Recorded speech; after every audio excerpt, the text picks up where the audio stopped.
Alors maintenant, on va accueillir un banquier un peu particulier, Emmanuel Delzel.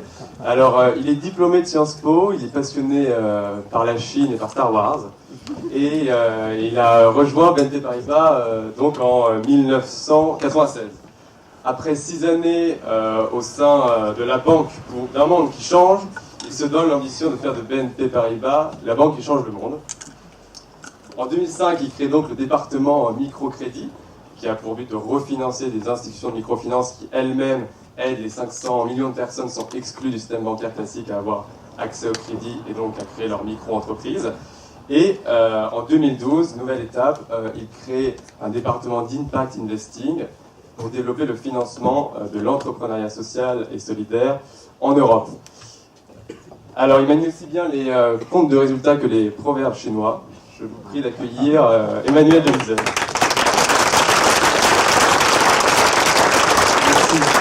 Je ne commencerai pas par un de mes proverbes chinois préférés, ceux qui parlent ne savent pas et ceux qui savent ne parlent pas, parce que si je le respectais, je ne devrais pas être là.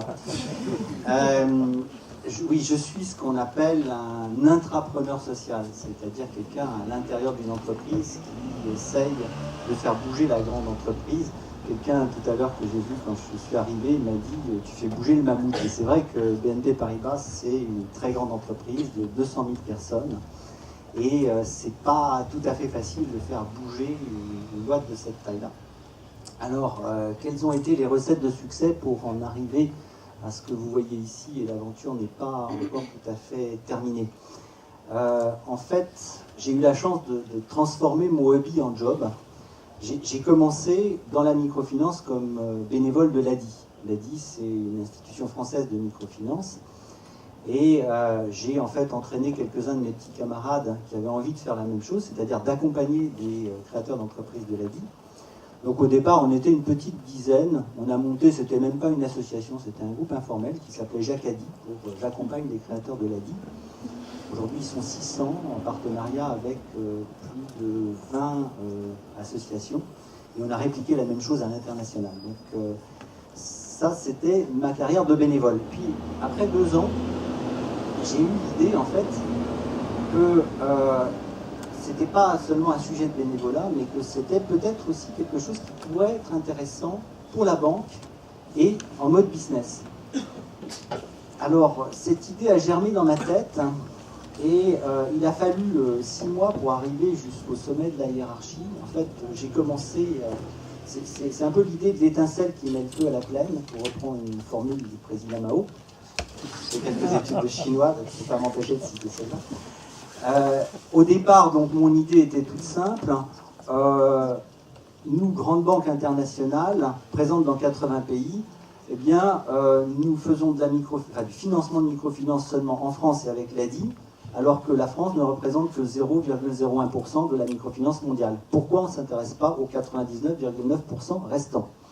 Et muni de cette simple idée, j'ai commencé à faire le tour de la banque, en allant voir des gens que je connaissais, et les gens que je connaissais m'ont introduit à des gens que je ne connaissais pas.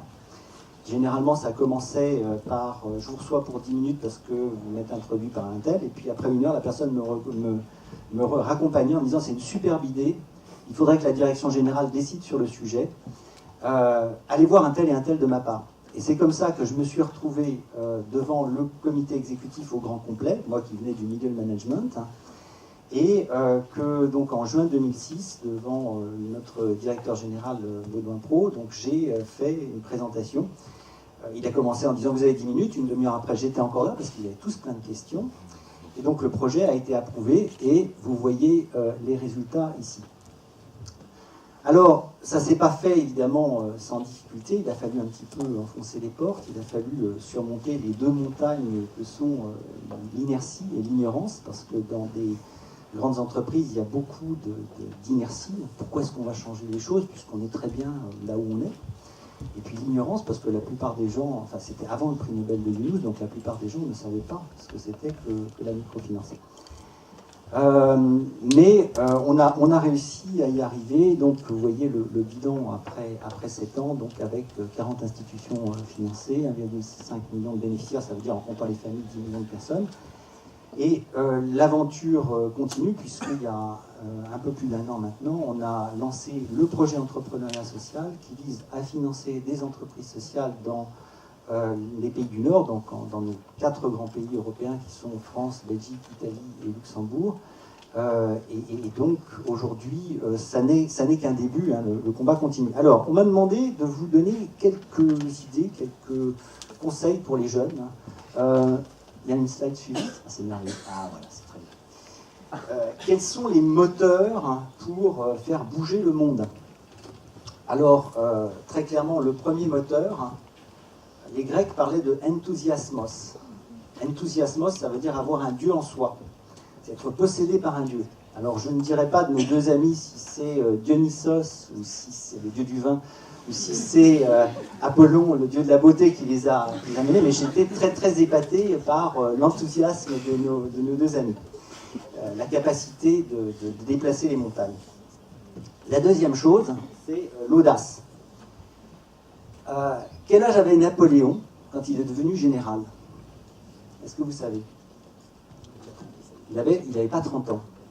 Quel âge avait Jacques Chaban-Delmas quand il est devenu général? Il avait 29 ans. Voilà 2 exemples historiques de gens qui n'ont pas attendu d'avoir une légitimité, mais qui se sont forgés une légitimité et qui après ont été reconnus. Donc, vous qui êtes jeunes, n'attendez pas que vous ayez cette légitimité, forgez-vous cette légitimité, et nous avons 2 magnifiques exemples devant nous. Troisième chose, ça rejoint ce que disait d'ailleurs tout à l'heure M. Delevoye, la communauté de soutien. On est plus fort ensemble. Donc, moi j'ai été épaté de la manière dont vous avez utilisé Facebook, Twitter pour pouvoir alimenter, et ça j'ai plein de choses à apprendre de mon ancien stagiaire en particulier, sur la capacité de mobiliser les réseaux sociaux. Mais c'est très important, effectivement, de ne pas se sentir seul, de mobiliser ses amis et les amis de ses amis et les amis de ses amis grâce aux réseaux sociaux. La 4e chose, c'est des personnes inspirantes. Christian, tout à l'heure, a fait référence à Mohamed Younous. On a tous des personnes qui nous ont inspirés à un moment donné.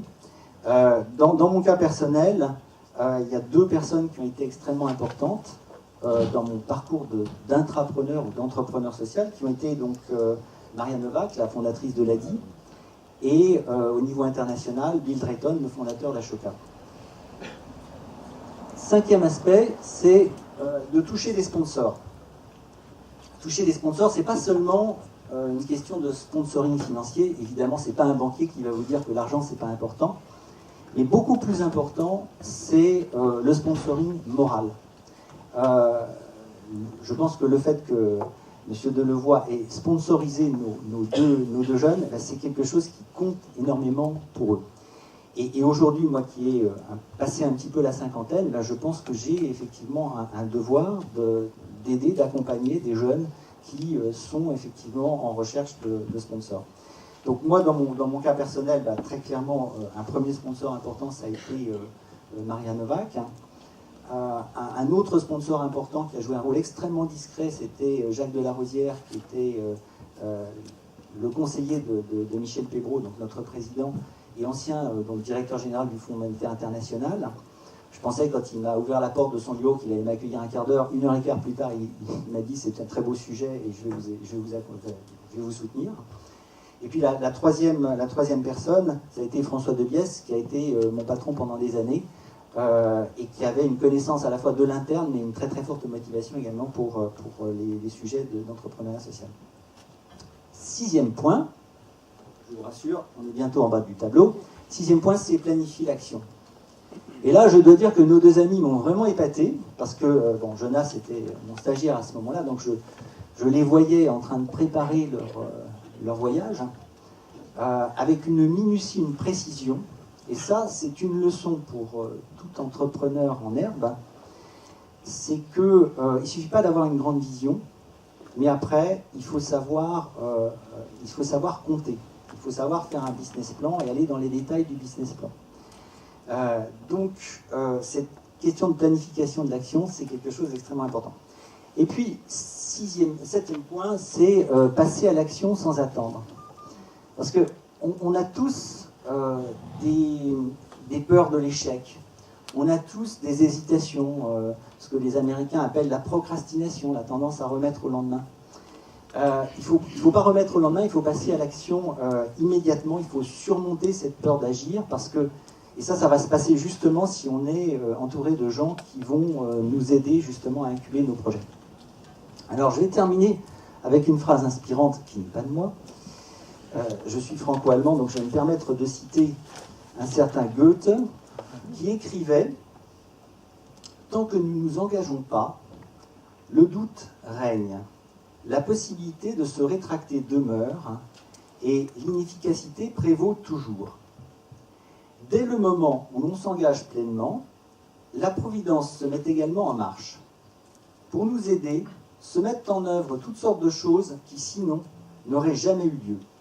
Tout un enchaînement d'événements, de situations et de décisions créent en notre faveur toutes sortes d'incidents imprévus, des rencontres et des aides matérielles que nous n'aurions jamais rêvé de rencontrer sur notre chemin. » Et il conclut « Tout ce que tu peux faire ou rêver de faire, tu peux l'entreprendre. L'audace renferme en soi génie, pouvoir et magie. Commence maintenant. » Et c'est ce que je vous souhaite à tous. Merci.